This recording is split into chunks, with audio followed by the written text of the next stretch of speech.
Ya, pasca banjir bandang ini Pak, seperti apa langkah pemerintah desa ini?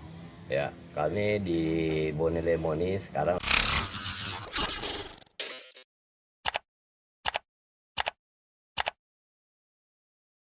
Hari ke-9 pasca banjir bandang, warga Desa Bonelemo, Kecamatan Bajo Barat, Kabupaten Luwu, Sulawesi Selatan mulai berbenah.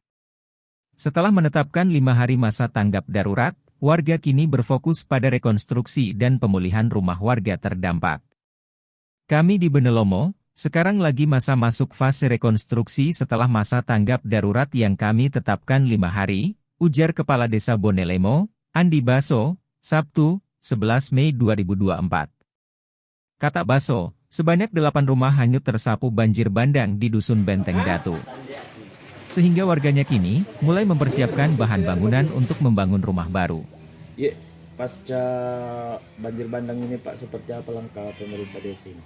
ya kami di Bone Lemoni sekarang lagi masuk fase rekonstruksi setelah tanggap darurat yang kami tetapkan 5 hari saja. Jadi sekarang kami lagi mempersiapkan bahan-bahan untuk mendirikan rumah bagi warga yang hilang rumahnya. Selain yang hilang rumahnya, juga ada beberapa orang warga yang berada di lokasi rawan bencana juga minta direlokasi. Tapi target pertamanya kami yang hilang rumahnya. Saat ini masyarakat lagi bergotong royong membuat papan, membuat tiang dan lain sebagainya. Kami bertekad melakukan semua itu dengan sumber daya yang kami miliki. Kalaupun nanti rumahnya diatasi pakai daun rumbia, kami akan pakai daun rumbia. Tapi kami berharap juga mungkin orang-orang baik di luar sana mau terlibat dalam proses ini. Pak, kalau di sini sendiri Pak, ada berapa rumah yang rusak Pak? Yang rusak itu 9, yang hanyut 8. Tapi dalam rumah yang hanyut 8 itu ada rumah tangga ganda. Jadi ada berapa kakak yang terdampak Pak? Yang kakak yang terdampak itu 24. Dusun. Iya, yang sangat terpengaruh. Bukan terpengaruh lagi, tapi yang hilang tempat tinggalnya. Ada fasilitas lain Pak? Pendidikan? Fasilitas lain ada sekolah yang rubuh, pagarnya masuk lumpur. Terus kami punya pustu dan posyandu. Terus fasilitas air bersih. Tapi alhamdulillah semua sudah, ya tinggal satu jalur pipa yang masih dalam proses perbaikan. Katanya bendungan desa Bonelemo ini rusak juga Pak? Ya, termasuk itu bendungan yang dibangun tahun lalu itu juga tersapu banjir. Ada plat deker juga tersapu banjir. Dan semua ya kami coba mau lakukannya dengan proses-proses yang mesti dilakukan.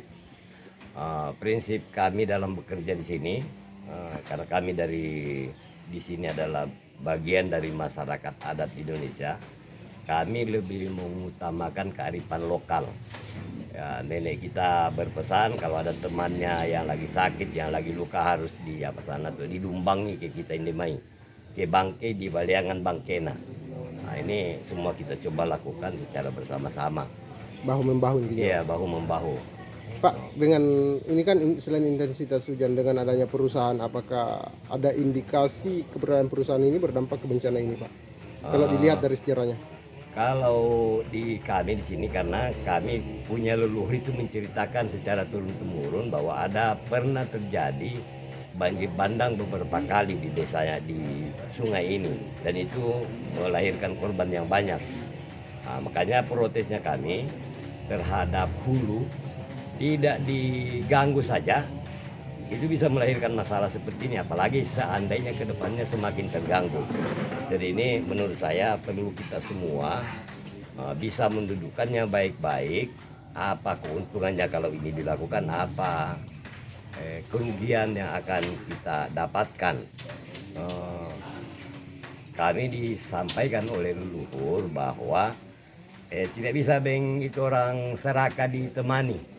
Karena sebanyak apapun sumber daya yang kita miliki, kalau orang serakah itu dibiarkan berlaku semau-maunya, maka ya kita semua yang akan dapat celakanya.